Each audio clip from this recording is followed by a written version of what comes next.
काल अर्थसंकल्प पार पडला। एकीकडे लाडक्या बहिणींसाठी 2100 रुपयांची घोषणा झालीच नाही, तर दुसरीकडे सर्वसामान्यांसाठीच्या आणखी काही योजना बंद होणार की काय असा प्रश्न पडलाय।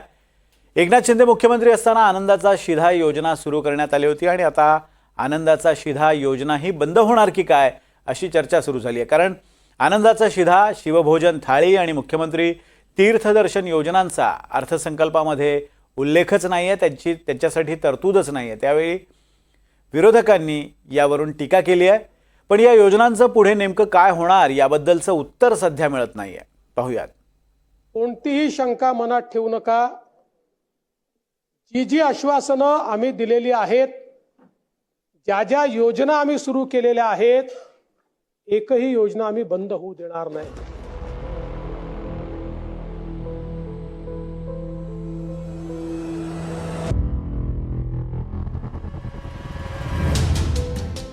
मुख्यमंत्री असं म्हणत असले तरी काही योजना डब्यात गेल्यात का याची चर्चा अर्थसंकल्पानंतर सुरू झाली आहे।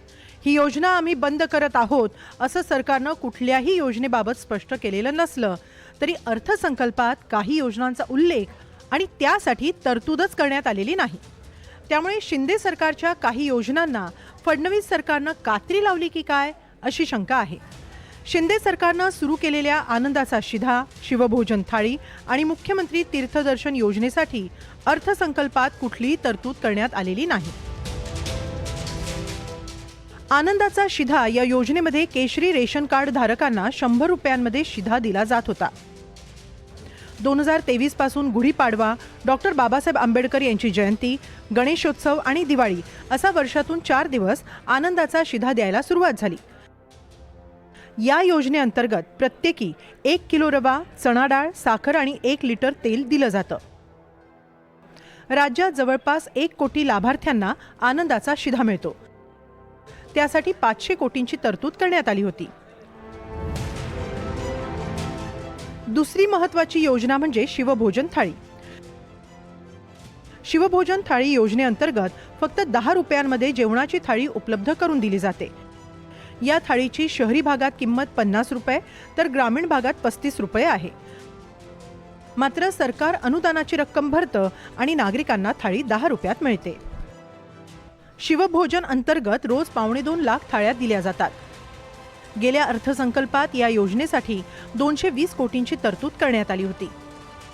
मुख्यमंत्री तीर्थदर्शन योजनेमध्ये भारतातल्या 73 तर राज्यातल्या 66 तीर्थक्षेत्रांचा समावेश करण्यात आलाय। या अंतर्गत गरीब असलेल्या ज्येष्ठ नागरिकांना एक वेळेला एका तीर्थस्थळाचा प्रवास मोफत करता येईल।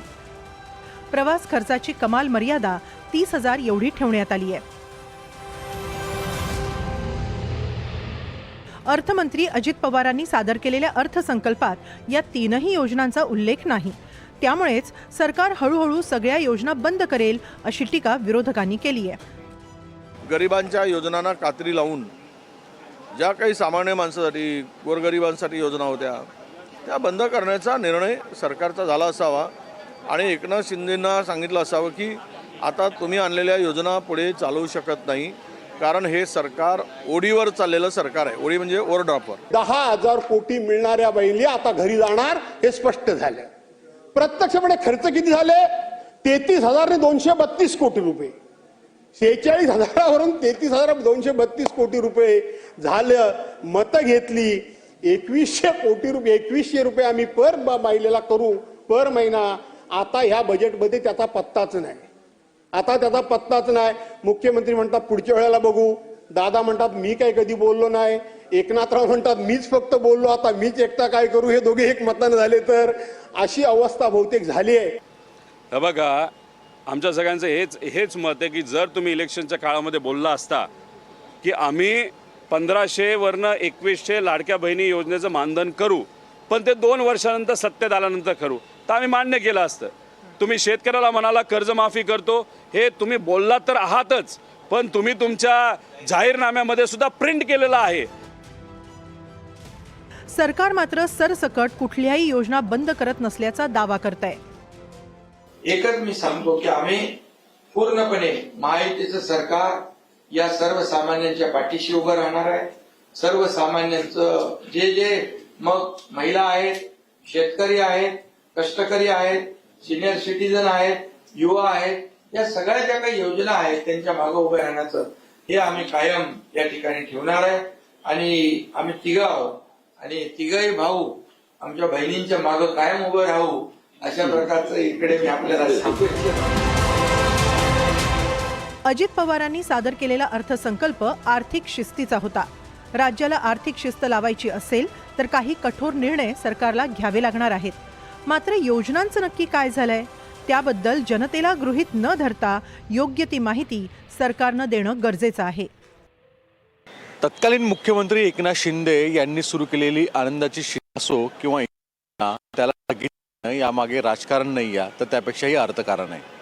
मुळात राज्याची आर्थिक परिस्थिती कोलमडतीये, त्यामुळे आर्थिक शिस्त लावणं हे योग्य आहे असा दावा राज्याचे वित्तमंत्री आणि सत्ताधारी बाकांकडून केला जातोय. पण सर्वसामान्य गोरगरिबांना मिळणाऱ्या अनेक योजना यांना कात्रीही लागतीये याचा विचार शासनाने करायला हवा आहे. व्हिडिओ जर्नलिस्ट गौरवसह सागर कुलकर्णी, NDTV मराठी, मुंबई.